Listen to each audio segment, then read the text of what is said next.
Muito boa tarde. Agora demora mais para escurecer, então antes 6 horas da tarde era boa noite, agora é boa tarde. Muito boa tarde para vocês, muito boa tarde para todos vocês.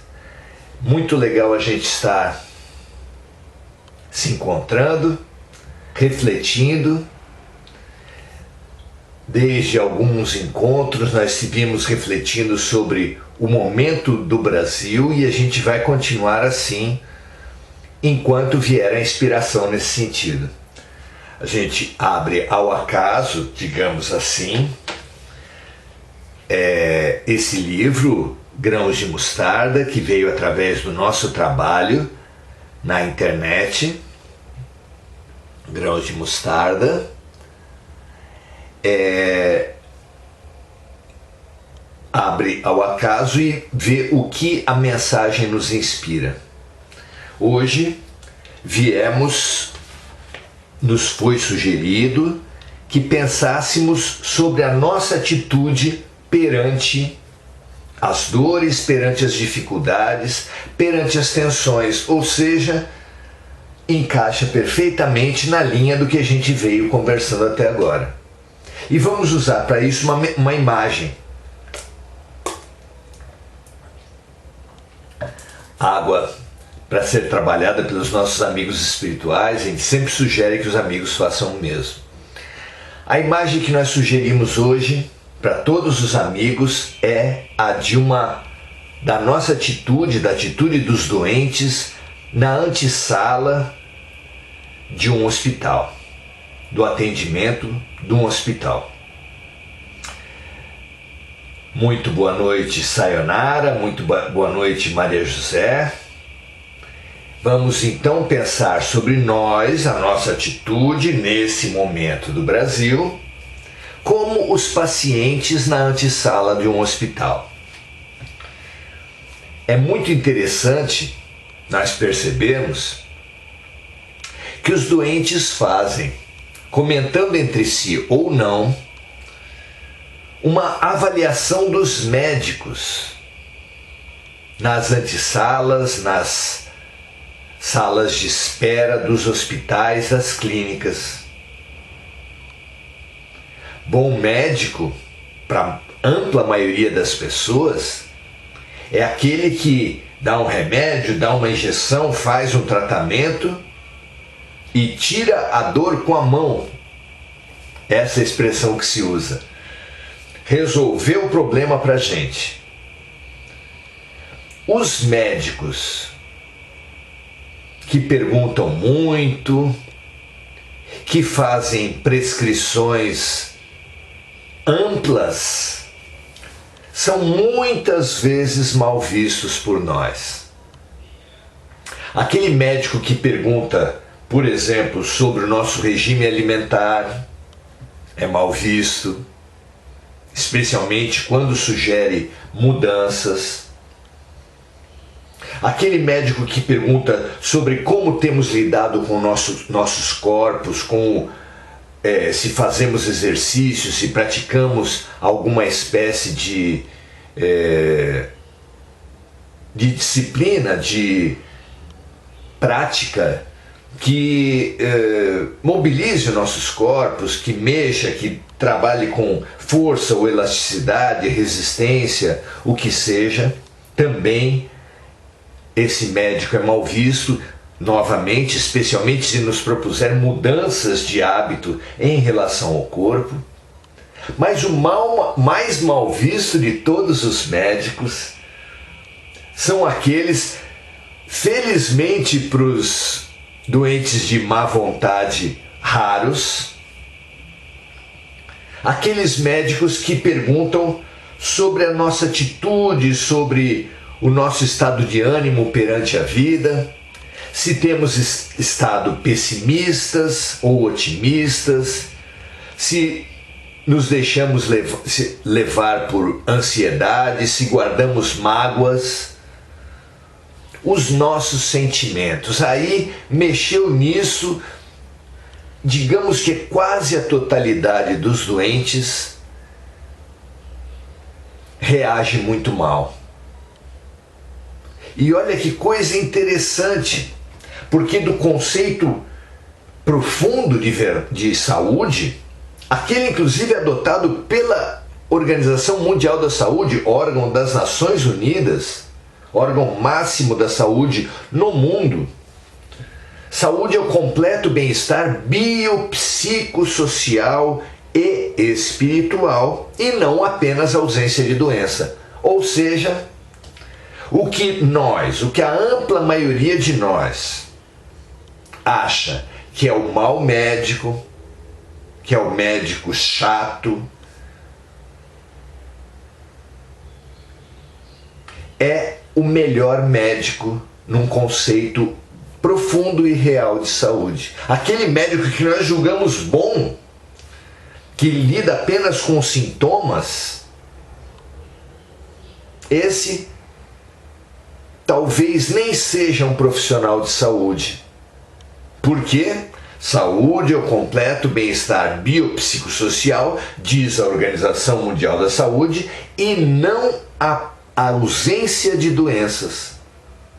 Aquele médico que faz exames, que se baseia toda a sua atuação no resultado dos exames que ele tem e trabalha os sintomas, esse talvez possa ser interpretado por essa definição da OMS que ele nem seja um profissional de saúde, que ele não esteja promovendo a saúde, apenas a ausência dos sintomas, apenas a ausência das doenças. Não é curioso isso? Mais ainda podemos dizer, e aí numa figura um pouco exagerada, que um doente inconsciente, que talvez pudesse ser encontrado na figura de uma criança muito pequena,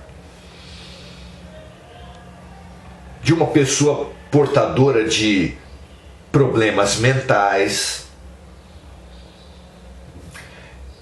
tanto uma quanto outra, em outra condição, o ser não entende um processo psicoterapêutico. Um ser como esse teria muita resistência aos diferentes diagnósticos. Vamos retomar.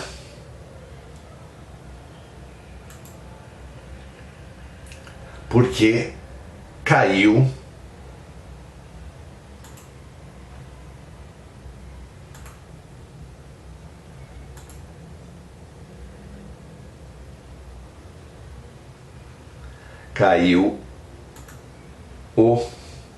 a transmissão do Facebook.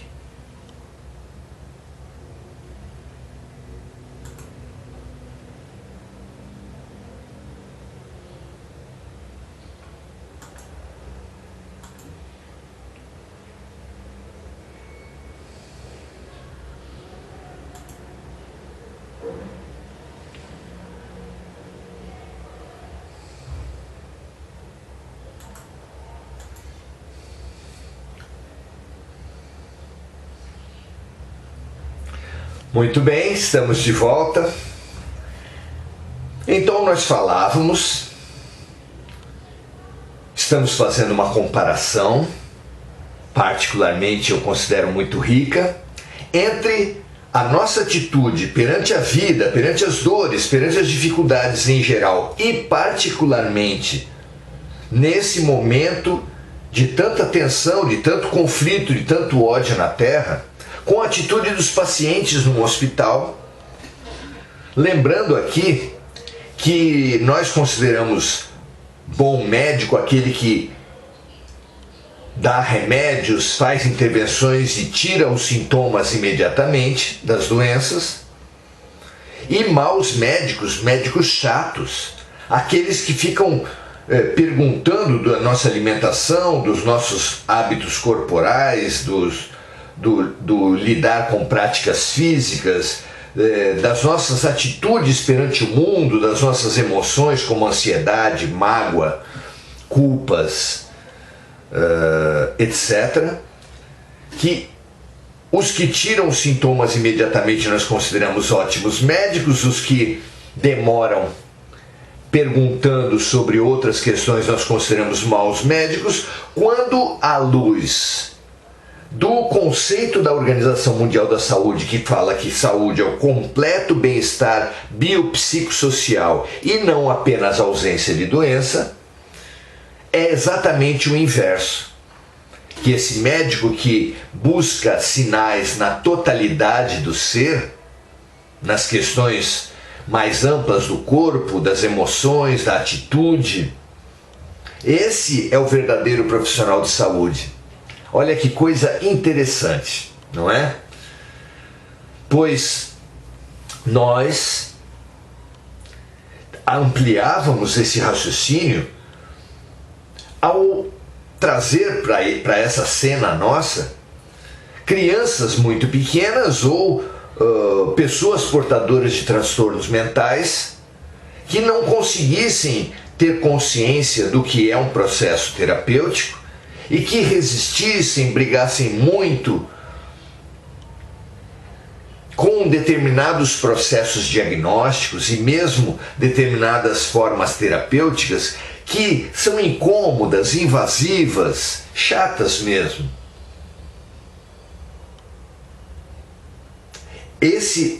Essa gama de atitudes perante o nosso processo terapêutico é muito útil para nós pensarmos na nossa atitude na Terra em geral, perante as nossas dores em geral e perante as nossas angústias nesse momento crítico da história do Brasil em particular. Por quê? Porque é muito útil pensar isso. Porque, efetivamente, como os espíritos revelam na codificação de Allan Kardec, nós estamos num hospital. A Terra é um hospital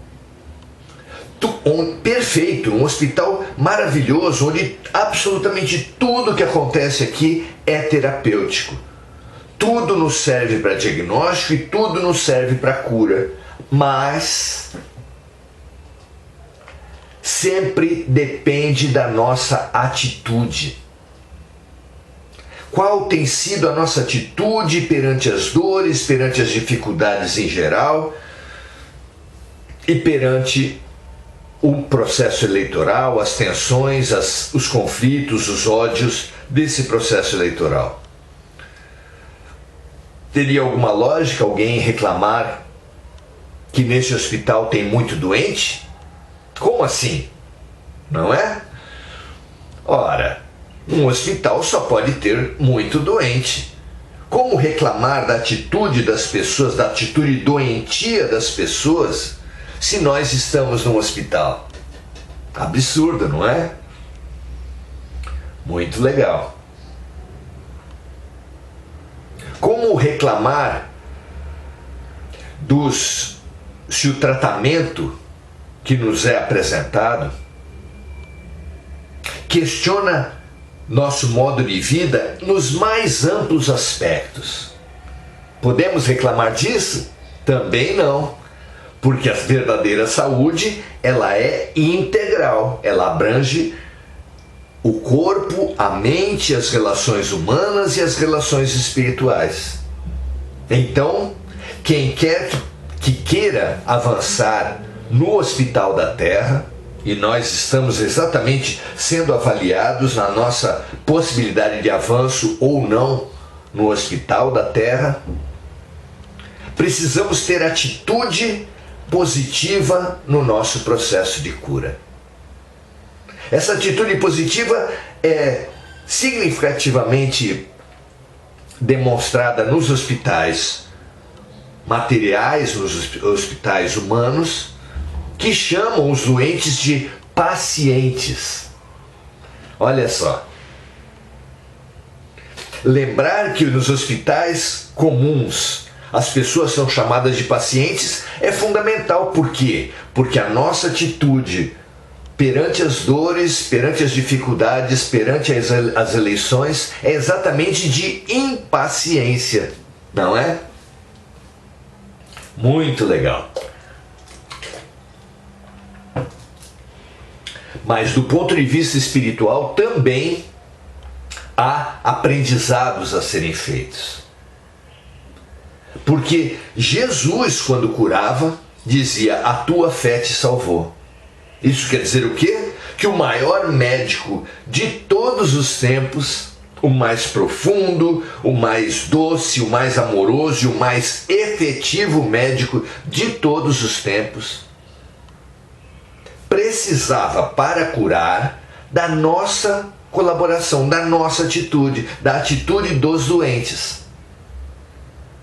dizendo: a tua fé te salvou. Então, resistir, querer um processo de tratamento todo exterior que tire os nossos problemas sem a nossa participação, como tantas vezes queremos que os médicos façam e tantas vezes os próprios médicos querem fazer conosco, é um absurdo. Não haverá curas externas, puramente externas. No máximo, alívios. Mesmo a pessoa que tem um câncer no aparelho respiratório, por exemplo, e é tirado o nódulo, uma operação de grande sucesso, cumpridas todas as etapas, e o médico considera a pessoa curada, se ela continuar a fumar, se ela voltar a fumar, o que vai acontecer? Mais cedo ou mais tarde, novo nódulo vai aparecer, não é? E assim, praticamente todas as doenças, porque pela revelação dos Espíritos, as desarmonias físicas são a expressão, a manifestação das nossas desarmonias espirituais. Então, quem tiver a cura no corpo físico sem uma mudança de atitude mental, espiritual, pode ter certeza que não modificará. E nós, querendo votar num candidato ou no outro nesse segundo turno das eleições presidenciais, tanto faz, achando que um deles vai resolver os problemas do Brasil, pode ficar tranquilo ou pode ficar absolutamente intranquilo, porque nenhum dos dois vai resolver os problemas do Brasil. Como se diz no interior, o olho do dono é que engorda o gado. E o dono do Brasil não é o seu presidente, o dono do Brasil é o povo brasileiro. E é o nosso olho, a nossa atitude, a nossa postura perante o país, perante a política, mas também perante a religião, perante a cultura, perante a saúde, a educação e tudo, é o fator capaz de transformar o nosso país. E assim as nossas dores individuais, e assim as nossas doenças, e assim os nossos desafios mentais, e assim as nossas perturbações espirituais. Todo o tratamento proposto em todos esses campos, por terapias tradicionais, alternativas, espirituais, não poderão garantir cura sem a participação do doente. Toda cura pressupõe um movimento de autocura. Sem autocura não haverá cura.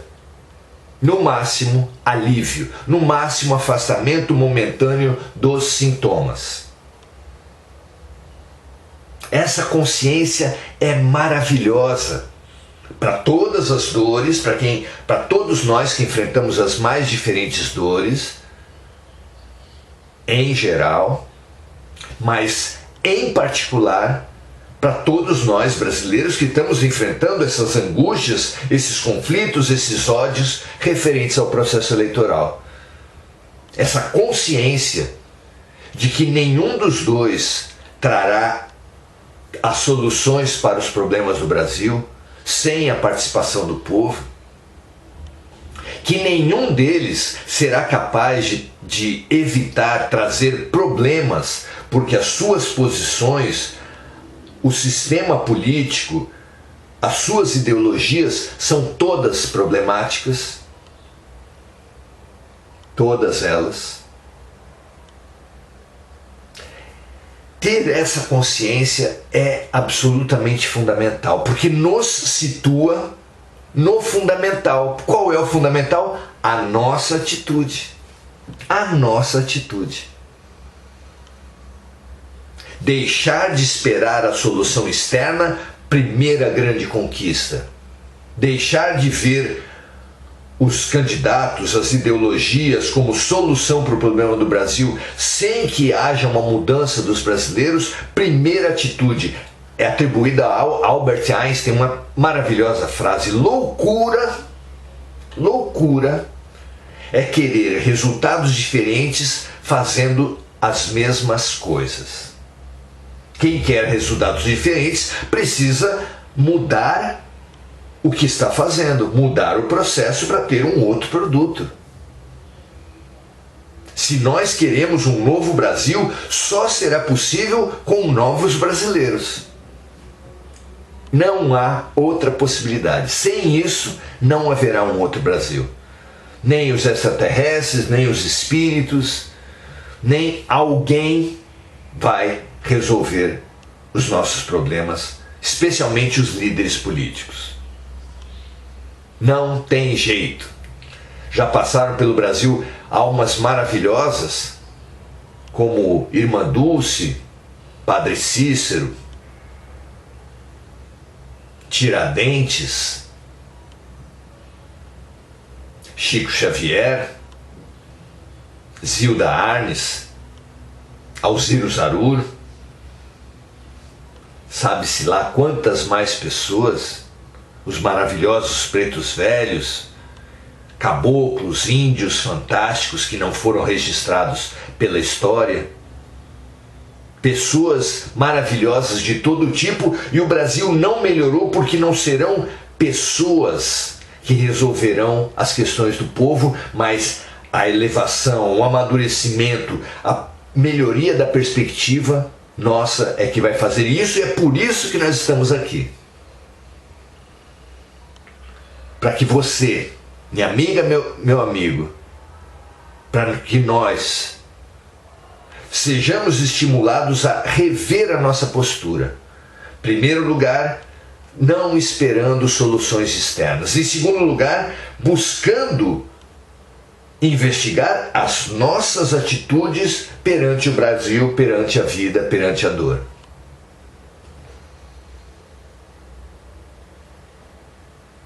Abrangendo os mais diferentes aspectos, abrangendo a partir da nossa autorresponsabilização pela vida.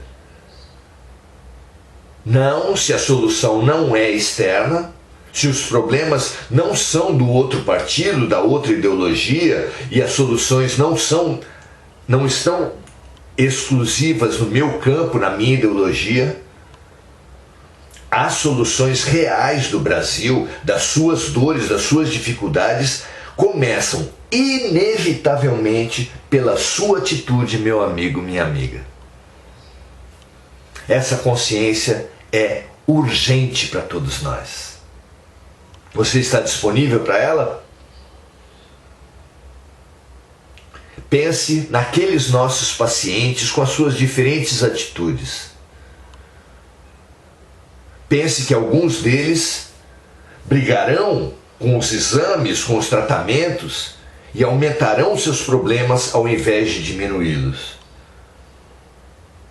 Pensem que outros, com as suas atitudes de querer que os médicos resolvam tudo sem a sua participação, no máximo conseguirão alívio e, pela sua teimosia, precisarão retornar dali a algum tempo para novamente passar pelos mesmos problemas. Como numa escola que não aprende as lições, repete, repete e repete. E no hospital também. Pensemos que só serão curados os pacientes, realmente pacientes, perseverantes, persistentes, mas autorreflexivos, que proponham-se a mudar, a rever e mudar a sua atitude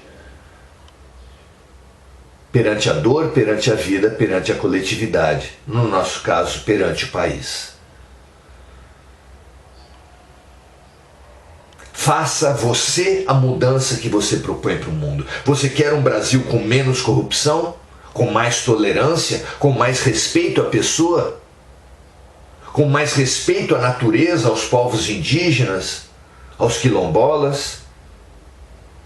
Você quer um país assim? Comece por você. Faça em você a mudança que você gostaria que os políticos, que os líderes, que alguém fizesse.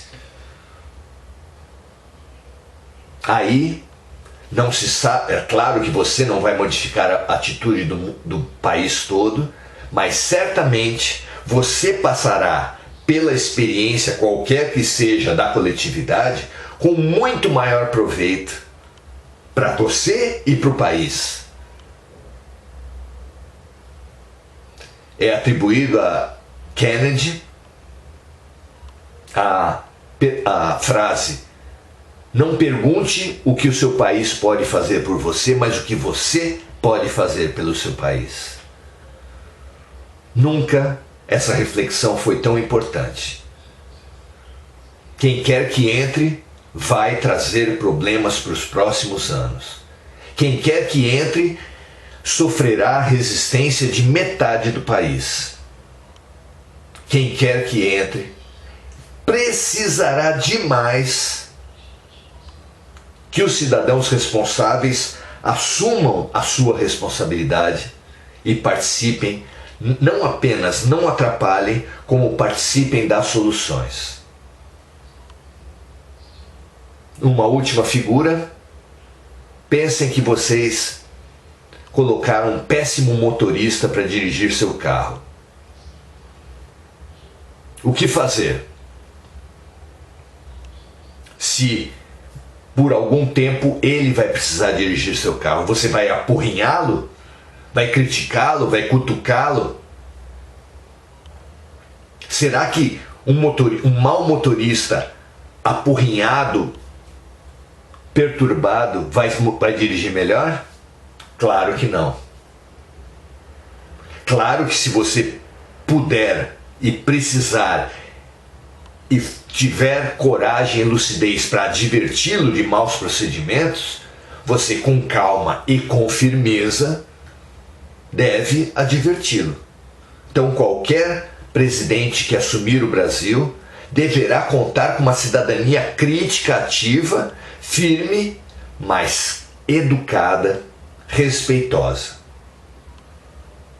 Teremos que denunciar abusos, corrupções, omissões, desrespeitos ao povo brasileiro, porque infelizmente quem quer que entre continuará, pela evidente insuficiência dos candidatos, continuará a produzir problemas, não apenas não alcançará soluções, mas continuará a trazer problemas. Então, assumamos nós, assim que possível, a direção dos nossos carros. Os carros são nossos, as nossas famílias estão dentro do carro. Perturbar o mau motorista quando só ele pode dirigir é a pior decisão possível.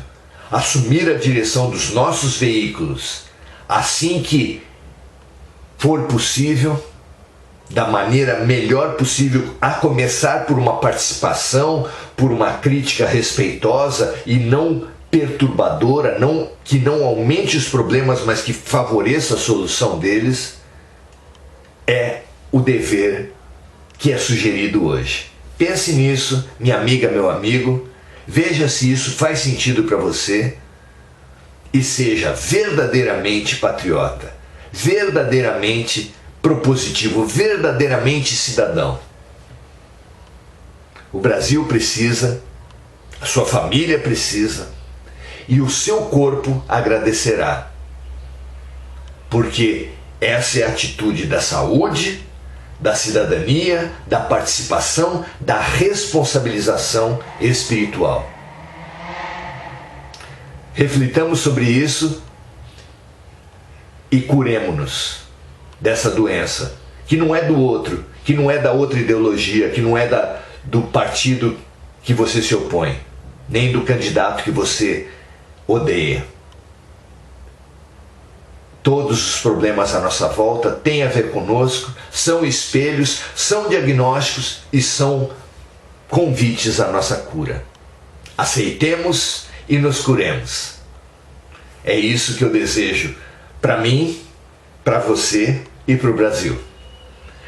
Compartilhe se entender que isso pode ajudar alguém.